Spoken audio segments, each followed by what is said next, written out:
సిద్దిపేటలో జరుగుతున్నటువంటి ఏబీవీపీ 43వ రాష్ట్ర మహాసభలకు మెదక్ ఎంపీ రఘునందన్ రావు హాజరయ్యారు. ప్రస్తుతం మనతో మెదక్ ఎంపీ రఘునందన్ రావు ఉన్నారు. ఒకసారి వారితో మాట్లాడదాం.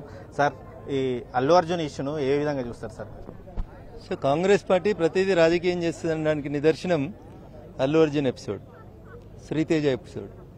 శ్రీతేజ కుటుంబానికి 25 లక్షలు ఇచ్చినందుకు మంత్రి కోమటిరెడ్డి గారిని నేను అభినందిస్తున్నా. కానీ ఇదే కోమటిరెడ్డి గారికి గురుకులాలలో మీరు సరిగా అన్నం పెట్టక దాదాపు 42 మంది విద్యార్థులు చనిపోయినారు. ఆ 42 మంది విద్యార్థులకు కూడా శ్రీతేజకి ఇచ్చినట్టు 25 లక్షలు ఇచ్చి మీరు మానవత్వం చాటుకుని ఉంటే కాంగ్రెస్ పార్టీని అభినందించుంటే.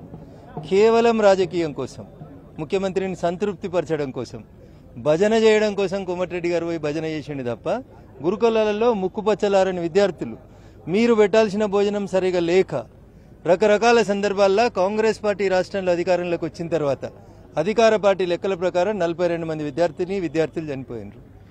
ఏ చేతితోటైతే 25 లక్షలు తీసుకుపోయి శ్రీతేజకి ఇచ్చి మానవత్వం చాటుకుందాం, మానవత్వం లేదా మిగతాళ్ళకి సమాజాన్ని బాగా విరుచుకుపడుతుంది కదా కాంగ్రెస్ పార్టీ, మరి గురుకులాలలో చచ్చిపోయిన విద్యార్థులకి మీరు ఎందుకు ఇస్తలేరు? అదే రకంగా రైతన్నలు, అనేక మంది రైతన్నలు కాంగ్రెస్ పార్టీ అధికారంలోకి వచ్చిన ఈ ఏడాది కాలంలో చనిపోయినారు. అదే కుడి చేతితోటి అట్లే 25 లక్షలు బాధిత కుటుంబాలు అన్నింటికి ఇచ్చుంటే కోమటిరెడ్డి గారిని నిజంగా మేము అప్రిషియేట్ చేసేటోళ్ళం. అక్కడ కూడా ఒక తల్లి, ఒక చెల్లె చనిపోయిన దాంట్లో కూడా 25 లక్షలు ఇచ్చి మీరు పబ్లిసిటీ చేసుకుని భజన చేసుకుంటారు కదా.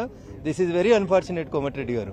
నిజంగా మీ ప్రభుత్వానికి చిత్తశుద్ధి ఉంటే గురుకులాలలో పురుగులు, ఎలుకలు, మందులు, పాములు వచ్చి కలిసి చచ్చిపోయిన విద్యార్థుల గురించి మీరు నిజంగా నిజాయితీగా అసెంబ్లీలో చర్చించుంటే ఈ ప్రభుత్వాన్ని అప్రిషియేట్ చేసేటోళ్ళం. కేవలం రాజకీయం కోసం ఒక అమ్మాయి చనిపోతే అక్కడ 25 లక్షలు ఇచ్చి మేము గొప్ప మానవతావాదులం, ఉదారవాదులం అని చెప్పేదో చెప్పుకునే ప్రయత్నం చేస్తారు కదా. ఇంతకంటే దుర్మార్గం ఇంకొకటి ఉండదు. రాజకీయంగా మీరు చేయాలనుకున్నారు, చేసినారు. But my appeal to the societies, my appeal to the cabinet is, ఏ చేతితోటైతే శ్రీతేజకి 25 లక్షలు ఇచ్చిరో అదే చేతితోటి చనిపోయినటువంటి రైతుల కుటుంబాలకు కూడా 25 లక్షలు ఇయ్యండి. గురుకులాల్లో చదువుకొని చనిపోయినటువంటి అమాయకులైనటువంటి విద్యార్థులకి 25 లక్షలు కంపెన్సేషన్ ఇయ్యండి. Then your government will be appreciated.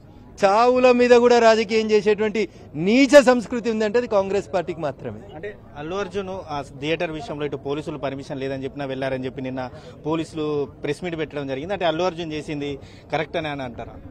చట్టాన్ని అధిగమించి ఎవరు పనిచేసినా, భారత రాజ్యాంగాన్ని అధిగమించి ఎవరు పనిచేసినా ఈ దేశంలో శిక్షార్హులే. అక్కడ ఏం జరిగింది అనే విషయంలో అల్లు అర్జున్ గారి వెర్షన్ ఒకటి ఉంది, పోలీసుల వెర్షన్ ఒకటి ఉంది, ముఖ్యమంత్రి గారు శాసనసభలో చెప్పింది ఒకటి ఉంది. నేను జడ్జిని కాదు, నా ముంగట 3 ఫైళ్లు లేవు. 3 ఫైళ్లు నా ముంగట పెడితే బరాబర్ ఏం జరిగింది అనే విషయం లోపల నేను చెప్పడానికి అవకాశం ఉంటుంది. సో ఎవరి వాదన వాళ్ళు వినిపిస్తా ఉన్నారు.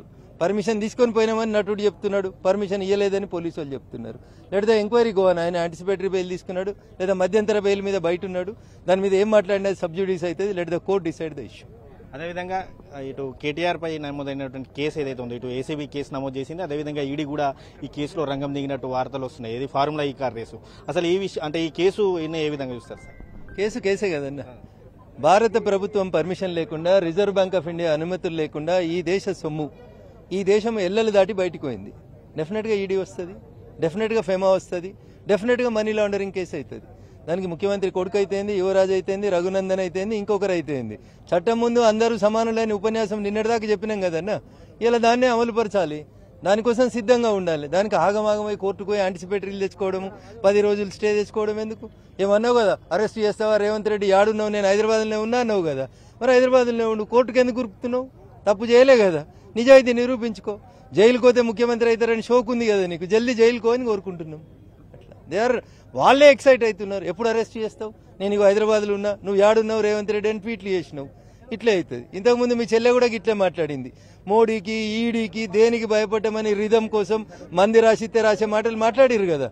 ఇలా మోడీ వస్తుంది, ఈడీ వస్తుంది, బరాబరి తప్పు చేసిన వాడిని యాడుంచాలని గానే ఉంచుతారు. దానికి కేటీఆర్ ఎగ్జంప్షన్ కాదు. అంటే ఇది కేవలం కుట్రపూరితంలో, అంటే కక్షలో భాగంగానే కేటీఆర్ పై కేసులు నమోదు చేశారని చెప్పి ఇటు బీఆర్ఎస్ పార్టీ కేటీఆర్ ఆరోపిస్తున్నారు, బీఆర్ఎస్ కీలక నేతలంతా కూడా ఆరోపిస్తున్నటువంటి పరిస్థితి. కేవలం కక్షపూరితంలో భాగమే ఈ కేసు అని చెప్పి చెప్తున్నారు. నేను సైన్స్ టీచర్ ఒక మాట చెప్పదలుచుకున్నాను. భూమి గుండ్రంగా ఉంటుంది అనేది మీకు అర్థం కావాలి. మీరు అధికారంలో ఉన్న రోజు ప్రతిపక్షాల నాయకులని ఎట్లయితే మీరు తప్పుడు కేసులు పెట్టి ఎట్లయితే అరెస్ట్ చేసి అర్ధరాత్రులు, అపరాత్రులు ఇళ్లకే ఎత్తుకుపోయి రిమాండ్లు చేసిర్రో, మల్లన్న సాగర్లో తన చితి తాను వేర్చుకొని చచ్చిపోయిన మల్లారెడ్డి కుటుంబాన్ని పరామర్శించేందుకు పోతా అంటే స్థానిక శాసనసభ్యుని నన్ను పోలీసు వాళ్ళని పెట్టి బ్యారికేడ్లు పెట్టి ఆపి పోలీసు వాళ్ళ మీద దౌర్జన్యం చేసిండని ఉల్టా నా మీదనే కేసు చేసిన రోజు కేటీఆర్ ఇట్లా మాట్లాడి ఉంటే అది కక్ష సాధింపు కాదు, లా అండ్ ఆర్డర్ కోసం అని మాట్లాడి ఉంటే అది విఘ్నత కనబడుతుండే. ఆ రోజు నువ్వు చేసింది కరెక్టే అయితే ఈ రోజు వీళ్ళు ఎత్తుంది కూడా కరెక్ట్ అనే చెప్పుకోవాల్సి వస్తుంది. Thank you. ఇది మొత్తంగా చూసుకోవచ్చు. ఇటు అల్లు అర్జున్ విషయంలో మాత్రం కేవలం పబ్లిసిటీ కోసమే కాంగ్రెస్ ప్రభుత్వం అంతా కూడా ఇదంతా చేస్తుంది.